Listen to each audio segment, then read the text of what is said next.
श्यामा निषाद, आपसे एक सवाल पूछती हूँ। पूछें। सर, सवाल मेरा ये है कि मतलब डायबिटीज 2 टाइप्स के होते हैं, एक मेलाइटस और एक इंसिपिडस, दोनों में डिफरेंस बता दीजिए। अच्छा सवाल। प्रायः हम सब लोग जानते हैं कि डायबिटीज मतलब शुगर बढ़ गई, उसको डायबिटीज मेलाइटस कहते हैं, जो 2 प्रकार की होती है, टाइप 1 एंड टाइप 2।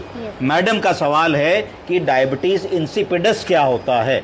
तो ये एक रेयर बीमारी है जो कम लोगों में पाई जाती है, पर कठिन बीमारी है, इसके बारे में जानकारी जरूरी है।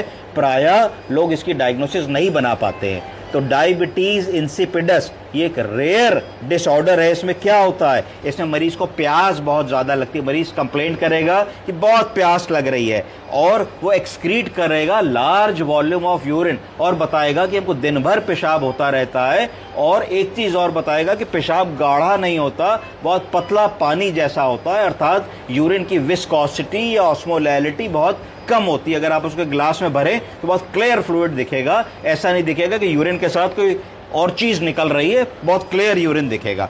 उसके बाद ये हाई शुगर से रिलेट नहीं करता है। ऐसे मरीज में जरूरी नहीं कि शुगर का लेवल हाई हो, शुगर का लेवल ऐसे मरीजों में प्रायः कम रहता है। It resolves from body's inability to conserve water. ये इसलिए होता है कि बॉडी को पानी को कंजर्व करने की जो ताकत होती है वो ऐसे मरीजों में कम हो जाती है। क्यों?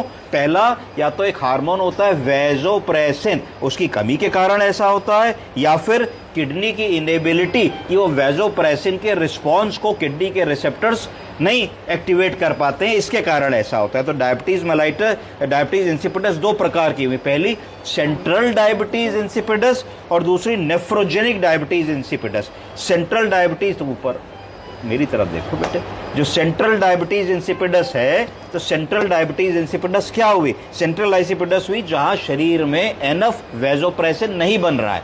ये हार्मोन की कमी के कारण अगर डायबिटीज इंसिपिडस हो रही है तो उसको कहा जाएगा central diabetes insipidus, lack of vasopressin. और नेफ्रोजेनिक डायबिटीज इंसिपिडस कौन सी हुई है? वो हुई जहां पे kidneys don't respond to vasopressin. Vasopressin hormone की कमी नहीं है, पर हमारी किडनी जो है उस हार्मोन से जो रिस्पॉन्स देना चाहिए वो नहीं दे पा रही है। क्या लक्षण होंगे ऐसे मरीज के? पहला लक्षण होगा पॉलीडिप्सिया। क्या मतलब होता है? प्यास ज्यादा लगना। दूसरा लक्षण होगा पॉलीयूरिया। क्या मतलब होता है? बार बार पेशाब जाना। तीसरा लक्षण होगा नॉक्टूरिया। क्या मतलब होता है? रात में कई बार यूरिन के लिए उठना। चौथा फटीग, जब आदमी बार बार रात में 6 बार 5 बार यूरिन के लिए उठेगा तो सुबह जब उठेगा तो उसको थकान होगी, फटीग होगी, उसके अंदर बिल्कुल ताकत नहीं होगी, उसको नींद आएगी तो फटीकेबिलिटी हो जाएगी। तो ये लक्षण हो गए। अब जो सेंट्रल डायबिटीज इंसिपिडस हुआ, ये हमने बताया कब हुआ? जब वैसोप्रेसिन हार्मोन की शरीर में कमी हो जाएगी तब हुआ।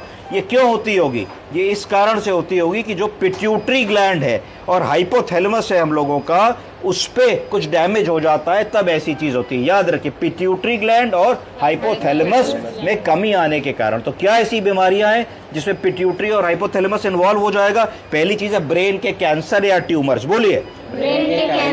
ब्रेन के इन्फेक्शंस, तरह तरह के इन्फेक्शंस, हेड इंजरी, सर में चोट लगना, कोई और सर्जरी हुई हो इन ग्लैंड्स के ऊपर, या फिर कई बार कॉज नहीं पता लग पाता तो अननोन कॉजेज, अननोन इटियोलॉजी भी कई बार होती है। दूसरी चीज आई नेफ्रोजेनिक डायबिटीज इंसिपिडस। इसका मतलब क्या हुआ? इसका मतलब हुआ कि when kidneys fail to respond to vasopressin hormone, hormone तो बन रहा है पर किडनी का रिस्पॉन्स नहीं आ रहा है। क्या कॉजेज होते हैं? किडनी का डैमेज, किडनी के रिसेप्टर सिस्टम में डैमेज आ जाता है। जेनेटिक फैक्टर्स, कि हमको अपने फोर फादर से वैसी कोई बीमारी मिल गई जिसके कारण ऐसा हो रहा है। कुछ ड्रग्स ऐसी होती हैं जो किडनी में ये पाथवेज को ब्लॉक करती है, जैसे कि लिथियम। लिथियम एक इंपॉर्टेंट ड्रग है जो साइकियाट्री के मरीज में दी जाती है। तो कभी अगर कोई साइकियाट्री का मरीज इन लक्षणों के साथ आए तो मैं पूछ लेना है कि भाई आपके डॉक्टर साहब ने आपको लिथियम की दवा तो नहीं चलाई। अब आते हैं डायबिटीज। डायबिटीज क्या होता है? ये होता है involve high blood sugar levels. खून में, ब्लड में शुगर की मात्रा बढ़ गई, 300, 400, 500, 600 हो गई तो उसको डायबिटीज कह दिया। डायबिटीज इंसिपिडस क्या हुआ? डायबिटीज इंसिपिडस एक डिसऑर्डर है फ्लूइड बैलेंस का। शरीर अपने फ्लूइड को रिटेन नहीं कर पाता क्योंकि वैसोप्रेसिन हार्मोन की कमी हो जाती है। टेस्ट बड़ा सिंपल है। अगर आपको टेस्ट करना है तो बिना पैसे के टेस्ट कर सकते हो। मरीज से कहोगे भैया 8 घंटे तक पानी नहीं पियोगे, चाय नहीं पियोगे, कोई तरल पदार्थ नहीं पियोगे। अगर हम 8 घंटे तक कुछ भी पीने को मना करेंगे और अगर उसको डायबिटीज इंसिपिडस है तो भी उसको बराबर निरंतरता से डाइल्यूट यूरिन पास होता रहेगा, पेशाब होती चली जाएगी उसी तरीके से। और अगर उसको डायबिटीज इंसिपिडस नहीं है और वो 8 घंटे अगर पानी और लिक्विड नहीं पिएगा तो उसको यूरिन धीरे धीरे कम होगी और डार्क और कंसंट्रेटेड यूरिन वो पास करेगा। तड़ से बिना पैसा खर्च किए आपको पता लग गया कि डायबिटीज इंसिपिडस है कि डायबिटीज इंसिपिडस नहीं है। दूसरा एक और टेस्ट है जिसमें यूरिन की और ब्लड की ऑस्मोलैलिटी निकाल लेंगे।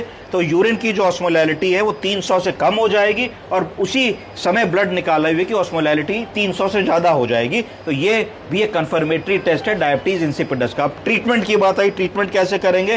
तो मेडिसिन लाइक डेस्मोप्रेसिन, एक दवा होती है डेस्मोप्रेसिन, ये रिप्लेस करती है मिसिंग वेजोप्रेसिन हार्मोन को। तो वेजोप्रेसिन हार्मोन का सप्लीमेंट देंगे जिसको डेस्मोप्रेसिन कहते हैं इस बीमारी के इलाज के लिए। समझ गए आप? Yes, sir. ओके।